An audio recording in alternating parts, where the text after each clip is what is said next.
రాధాకృష్ణ కర్మని నమ్ముతావా? ఇప్పుడు నమ్ముతున్నా. నా కర్మ నమ్మాల్సి వస్తుంది. ఏం చేయాలన్నా కూడా ఇంతకన్నా వర్స్ట్ కర్మ వనకన్నా ఉంటుందా అనిపిస్తుంది ఒక్కొక్కసారి. ఏం చేసినా ఎటు నుంచి చేసినా ఏదో ఒకటి సక్సెస్ అవుదాం అనుకున్నా ఎటు నుంచో ఒక దగ్గర నుంచి ఏదో ఒకటి వస్తుంది. గివప్ ఇయ్యాల్సే వస్తుంది. గివప్ కూడా ఇయ్యరాదు అని పోరాడుతున్నా. కానీ దానివల్ల పైసలు ఖర్చు అవుతున్నాయి తప్ప ఇంకేం వచ్చేది లేదు. సో పర్సనల్ లైఫ్ కూడా చాలా ఇష్టం ఉంటుండే. భార్య, 2 పిల్లలు, వాళ్ళు స్కూల్కి పోవడం ఏవో ఎంచుకున్నా, అది లేదు. వంశీ ఫార్మ్స్ కూడా సరే ఇది ఉంటుంది ఇక మనకు డబ్బులు వస్తాయి, ఇట్లా చేసుకోవాలి అట్లా చేసుకోవాలని ఏవో ప్లానింగ్స్ ఉండే, అది లేదు. ఒకరోజు ఊరికే డిఫెండర్ కొంటున్నా అని పెట్టిన, ఎట్లుంటుందో రియాక్షన్ చూద్దామని. అందరు అప్లోళ్ళందరూ ఫోన్ చేసి డిఫెండర్ కొంటున్నావా మాకు ఇవ్వకుండా అని. లే ఊరికే పెట్టిన 2 years తర్వాత కొందామని అని చెప్పిన. వేరే వాళ్ళు కూడా అనుకున్నారు, బ్రాండ్ అంబాసిడర్స్ వాళ్ళు వీళ్ళు కూడా కొనేస్తున్నారా అండి, బాగా వస్తున్నట్టున్నాయి సేల్స్ మా వల్ల అనుకున్నారు. కానీ అక్కడ ఏం వస్తలేవు అసలు. సరదా టెస్ట్ వేసావా? ఊరికే ఇట్లా రియాక్ట్ అయితే సమాజం చూద్దామని వేస్తే దానికి వీడు మా పైసలు తీసుకొని డిఫెండర్ కొంటాడు ఇక అని ఫీల్ అయినట్టున్నారు. నేత్ర దగ్గర నుంచి ఏమైనా కాల్ వచ్చిందా ఈ వంశీ ఫార్మ్స్ క్లోజ్ చేస్తున్నావా అని చెప్పి క్వశ్చన్స్? లేదు అసలు రాలేదు. కాల్ ఏం రాలేదు. కాల్ మెసేజ్ అంటే మేము టచ్ లోనే లేము. ఆ పోస్ట్ డివర్స్ ఒక్క సెకండ్ ఒక్క రోజు కూడా టచ్ లో మధ్యలో ఉండే వాళ్ళు ఏం నా మధ్యలో కూడా ఎవ్వరు మాట్లాడలేదు అసలు. జస్ట్ మా ఫ్రెండ్స్, రిలేటివ్స్ కొంతమంది ఫోన్ చేసిండ్రు అంతే. వంశీ ఉన్నాడా పోయిండా అని తెలుసుకుందామని. మీ వైఫ్ ఈ పాపము ఇలా తగలడం వల్లే ఈ ఫామ్ హౌస్ ఇలాగ అయ్యింది. ఎక్స్ వైఫ్ దాని ఈ పాయింట్కి మీరు ఇచ్చే సమాధానం? ఏమో మరి తిట్టుకుని ఉంటే తగులుతుందేమో, తిట్టుకుంది అని అయితే ఏమో గ్యారంటీగా నేను చెప్పలేను. అదైతే ఉంటది అంటారు నరదృష్టి అనేది, ఒకటి తిట్టుకోవడం అనేది. చేపలు పెట్టి పోతారు చూడండి, మట్టి కొట్టుకొని పోతావు రా నువ్వు, మట్టి కొట్టుకొని పోతావు ఇలా తీసి. పని మనుషులు కూడా మనము జీతం టైంకి ఇవ్వకుంటే నాశనం అయిపోతారు, పురుగులు పడిపోతారు అంటారు కదా. అవి కొంచెం వరకు ఎఫెక్ట్ చేస్తాయి. అంటే వాళ్ళకి ఇట్లా ఉంటది కదా ఒక ద్వేషం. అది డోంట్ నో, అంటే తనని కాదు చాలా మంది ఉన్నారు లేండి నాకు యాంటీకి. ఎందుకు తయారైనరో నాకే తెలియదు కానీ ఒక గ్రూప్ ఆఫ్ పీపుల్ ఉండ్రి ఇప్పుడు కొంచెం హ్యాపీగా ఉంటారు వాళ్ళు క్లోజ్ అయినందుకు. నాకు ఒక సర్కిల్ ఉంది, శత్రువుల సర్కిల్. వాళ్ళందరూ ఎప్పుడెప్పుడు వీడు నాశనం అవుతాడా, ఎప్పుడెప్పుడు వీడు. మీ వాళ్ళే, మీ మనుషులే అంటే నాకు లైఫ్ జర్నీలో పరిచయం అయిన మనుషులు కొంతమంది ఉన్నారు. నేను నవ్వుతే చూడలేరు వాళ్ళు, నేను డబ్బులు సంపాదిస్తుంటే చూడలేరు, నేను కొలాప్స్ అయిపోవాలి, నాశనం అయిపోవాలి, వీడు ఎప్పుడెప్పుడు జీరో అవుతాడు. వంశీ ఫార్మ్స్ క్లోజ్ చేసినాక కూడా చాలా మంది ఫేస్లలో నవ్వొచ్చింది. అమ్మ వీడు మేము సేమా, వీడికి ఎంజాయ్ చేయలేదు, తుని పోయి అరకు పోయి ఊటీ పోయి అమ్మాయిలతోని, ఇక వీడు కూడా ఇట్లనే మనలాగా నేనే తిరుగుతుండాలి ఇక్కడ లోకల్లా అల్మాజ్ కూడా అని అందరు నవ్వుకుంటున్నారు. మంచిదే కదా, చాలా మంది హ్యాపీగా ఫీల్ అవుతున్నారు. నవ్వటమే వాళ్ళ గెలుపు. వెయిటింగ్ అంటావు. ఈగో వల్లనే వంశీ ఎలా అయ్యాడంటే? ఈగో ఏమో లేదండి దీంట్లో అసలు 1% కూడా. ఈగో కాదు, కమిట్మెంట్ అంతే. అది మనం ప్రూవ్ చేసుకోవాలి, కాన్ఫిడెంట్గా ట్రావెల్ చేయాలి, డబ్బులు సంపాదించుకోవాలి, ఇల్లు కట్టుకోవాలి, అట్లా ఆ కాన్ఫిడెన్స్ తప్ప నాకు ఎవరితో పర్సనల్ ఈగో లేదు.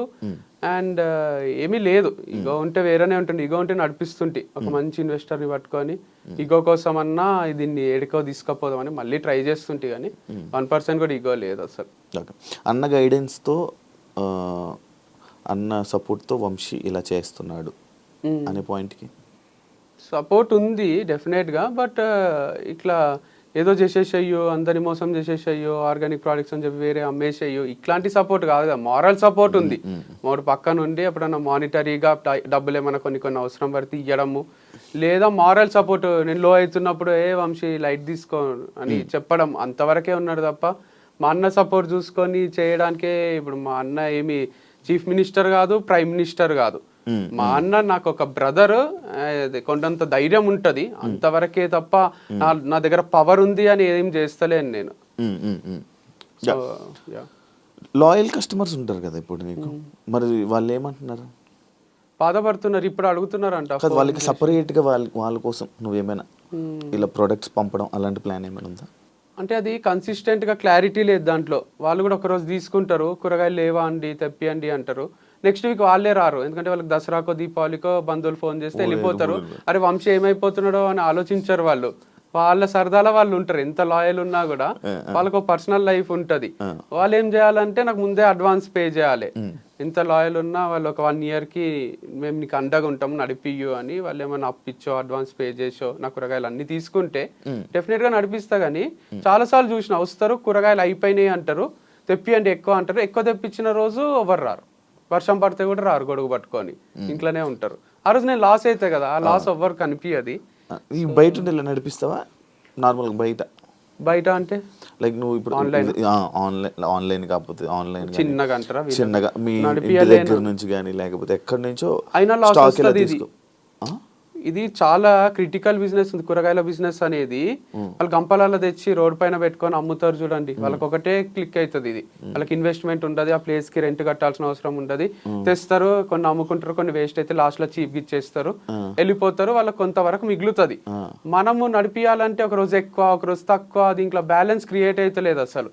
చాలా చాలా డేంజరస్ ఉంది. దానికి తోడు అట్లేదన్నా చేద్దామా అంటే బయట నుంచి నెగటివ్, వీడు బేగం బజార్ లోనో బయట కూరగాయల మార్కెట్ లోనో కూరగాయలు తెచ్చి ఆర్గానిక్ అని చెప్పి అమ్మేస్తున్నాడు అని అంటున్నారు.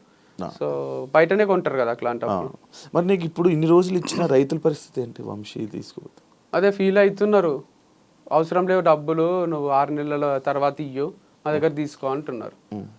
కానీ ఆ కూరగాయలు ఒక్కదాంతో నడే, అందరు ఇవ్వాలి ఇక నాకు హనీ గీ అన్ని సరుకులు మొత్తం అందరూ ఉద్ధరిస్తే నడిపిస్తా. కానీ మళ్ళీ మీకు తిరిగిస్తానో లేదు చెప్పలేను నేను డబ్బులు, ఎందుకంటే దీనిపైన చాలా ఫ్యాక్టర్స్ ఆధారపడి ఉన్నాయి. రెంట్ కూడా కట్టేసేయండి ఎవరో ఒకరు, మరి గచ్చిబౌలి స్టోర్ కి 6 నెలలు కట్టేస్తే గివ్ అప్ ఇచ్చినందుకు ఫీల్ అయిన వాళ్ళందరూ నాకు ఏమైనా సపోర్ట్ చేయాలనుకుంటే అప్పులు తీర్చేసి రెంట్లు కట్టేసి, మీకు ఎక్కడైనా ఎకరాల భూములు ఉంటే చాలా మందికి మేమంటే అన్న అమ్ముకున్నాం, కానీ మీకు ఉన్న వాళ్ళు అరే వంశీ బాధపడితే మేము చూడలేము, కళ్ళల్లో నీళ్ళు వస్తున్నాయి అనడం కన్నా, నాకు కన్నీళ్ళు తుడవడం కన్నా ఎప్పటికి రాకుండా చూసుకోగలరు మీరే రెంట్లు కట్టి సరుకులు ఇచ్చేసేస్తే నేను కూడా ఎంజాయ్ చేస్తా. మళ్ళీ తుని పోయి ఊటీ పోయి మీరు అనుకున్నట్టు అమ్మాయిల ఫామ్ నడిపిస్తా. అమ్మాయిల ఫామ్ అయితే పోట్లే.